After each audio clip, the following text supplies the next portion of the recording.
Et bonjour à tous et à toutes, c'est un plaisir de vous retrouver aujourd'hui pour un nouvel épisode des sorties de la semaine. Comme chaque semaine, on va faire un petit tour d'horizon de ce qui est paru à la librairie en manga, donc j'espère que ça va vous plaire, c'est parti!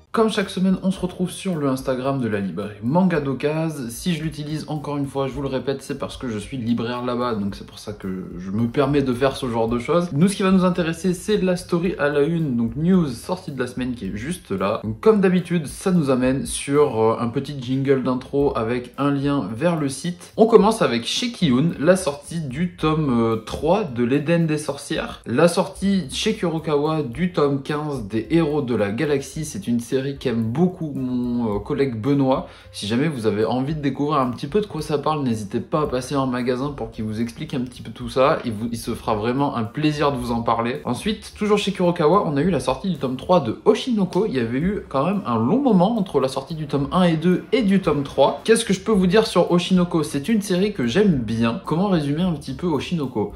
En fait, ça va être l'histoire d'un docteur qui va se réincarner dans les enfants, enfin dans un des enfants d'une de ses patientes. La patiente en question était Ai Oshino, je crois, si je me souviens bien de comment elle s'appelle, et c'était une idole en fait. Une idole très très jeune et super connue, ce qui fait que le fait qu'elle soit enceinte, c'était un petit peu un sujet tabou et il fallait éviter que ça se sache. Donc il y avait que ce médecin-là qui était dans la confidence, et pour diverses raisons, il va se réincarner dans un des enfants de Ai Oshino. Sachant qu'Ai Oshino, en fait, elle a eu des jumeaux, donc un garçon et une fille. Le docteur s'est réincarné dans le corps du garçon, et la personne qui s'est réincarnée dans le corps de la fille, c'est une ancienne patiente du même docteur qui, elle, était super fan de notre idole. Donc ça va créer forcément des situations un peu particulières, et le tome 1 sert vraiment de préambule à tout ça, où on va suivre dans le tome 1 l'histoire un petit peu de la maman, et par la suite, à partir du tome 2, on entre vraiment dans l'histoire de Oshinoko, et l'histoire d'Oshinoko, en fait, ça suit les enfants, et pas la maman. Bref, c'est un petit peu particulier à résumer, mais pour le coup, j'ai pris beaucoup de plaisir à lire les deux premiers volumes, et j'ai hâte de pouvoir faire ce tome 3. Ensuite, chez Kurokawa, nous avons eu également la sortie du tome 1 et 2 des adaptations de Arsène Lupin, le gentleman cambrioleur. Donc c'est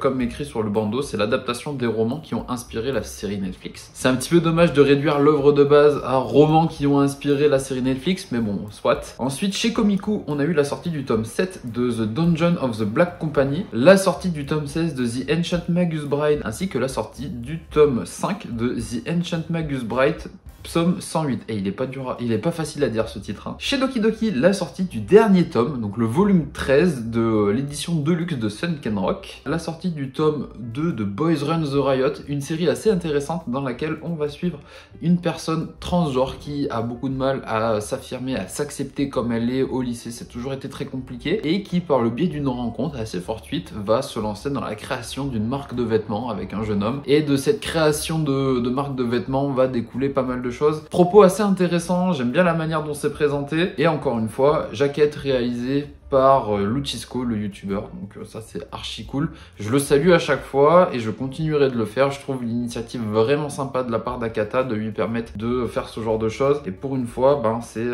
encore un petit youtubeur, on va dire, qui peut se coller à ce genre de tâches, et ça je trouve ça trop cool, donc félicitations à lui encore une fois. Ensuite, chez Omake, on a eu la sortie du tome 2 de Masked Ship, ainsi que chez Manabook la sortie du tome 4, qui est également le dernier tome de Assassin's Creed Blade of Chao Jun. Aux éditions manga, on a eu la sortie du tome 5 de Insomniac. Chez Panini, la sortie du pack, donc des 3 premiers tomes pour le prix de 2 de Trinity Seven, ainsi que la sortie du tome 24. Toujours chez Panini, la sortie du tome 15 de Sidou. Très bonne série, Sido, je sais pas trop comment vous voulez le dire. C'est par Tsutomu Takahashi, l'auteur de Black Box, qui est sorti il y a 15 jours maintenant, ou 3 semaines, ainsi que de la réédition de Soul Keeper, hein, ça reste le même auteur. Sido, c'est un manga qui va vous parler de samouraï, c'est un manga qui va trancher dans le vif. En fait, on va suivre deux frères qui vont perdre leur maman du choléra, et au décès de la maman, ils vont hériter du sabre du papa qui était lui samouraï. Et sauf que comme ils ne veulent pas devenir des ronins, ils vont devoir se trouver un maître d'armes, quelqu'un qui va pouvoir leur apprendre à la fois et le maniement du sabre, et qui vont faire d'eux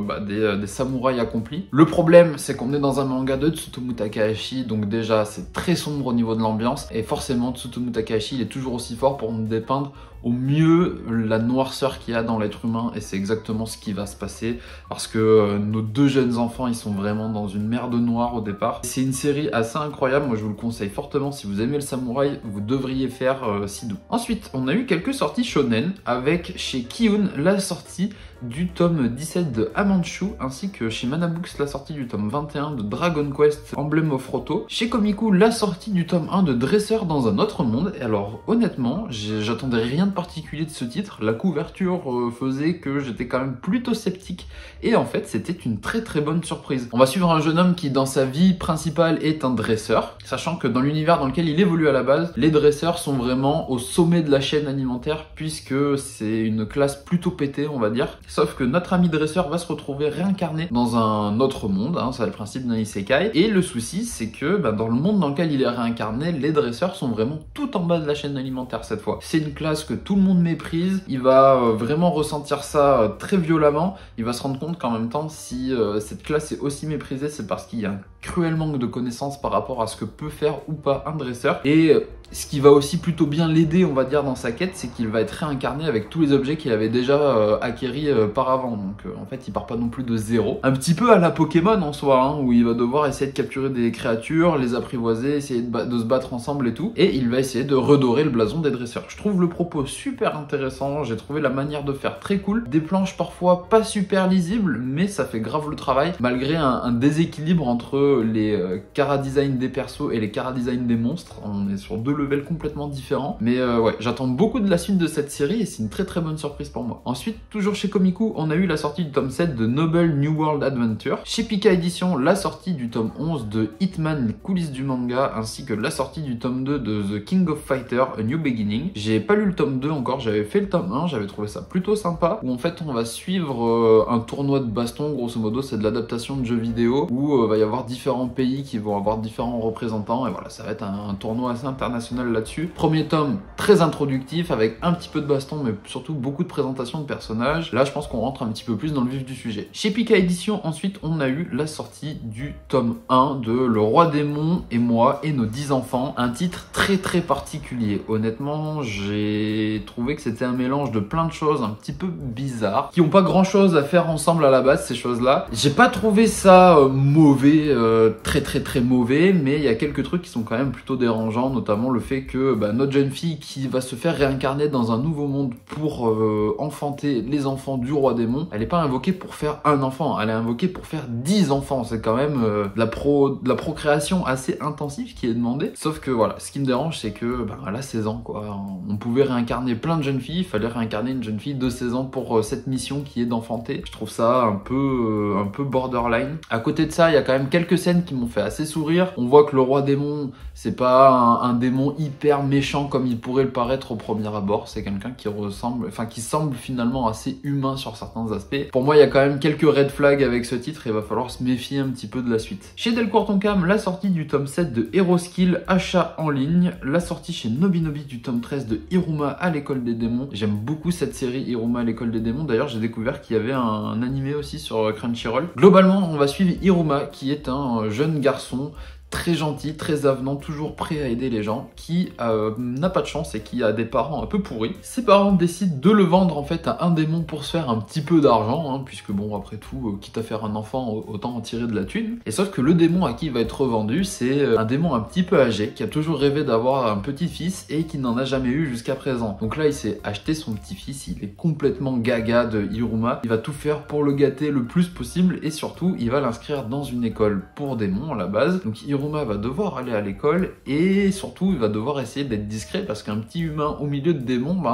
ça risque d'être un petit peu compliqué pour lui. Et sauf que le grand-père étant encore une fois complètement gaga de lui, ça va le mettre dans des situations assez what the fuck. J'ai beaucoup apprécié le début de la série, je suis vraiment pas à jour mais il faudrait que je le fasse parce que pour moi il y a vraiment beaucoup de potentiel dans cette série. Chez Kazé, on a eu la sortie du tome 3 de Badass Cop and Dolphin par l'auteur de Beelzebub ainsi que la sortie du tome 45 de Initial D, la sortie du tome 31 de Skate Dance ainsi que la sortie du tome 4 de Yakuza Réincarnation. J'avais plutôt bien kiffé le tome 1 et j'avoue que j'ai pas fait le reste, malheureusement, faudrait que je continue. Chez Soleil, on a eu la sortie du tome 7 de Jeune Dragon Recherche Appartement ou Donjon, ainsi que la sortie du tome 1 de Isekai Gournet Magical Tablecloth. C'est un titre qui, je pense, ne va pas forcément rester dans les annales. Personnellement, j'ai pas particulièrement apprécié. Ça va être un Isekai dans lequel, en fait, on va suivre des personnes qui sont mortes de faim au milieu d'une sorte de désert, sans nourriture, sans eau, et qui, en fait, vont se rendre compte qu'ils ont une nappe magique qui peut invoquer n'importe quel plat. Un concept qui en soi est plutôt rigolo. Pour les amoureux de nourriture, pourquoi pas. Pour les amoureux d'isekai, pourquoi pas. C'est plutôt drôle, original de ce point de vue-là. Néanmoins, ça fait partie des séries où je trouve que dès le premier volume, on est déjà sur une espèce de redondance. Et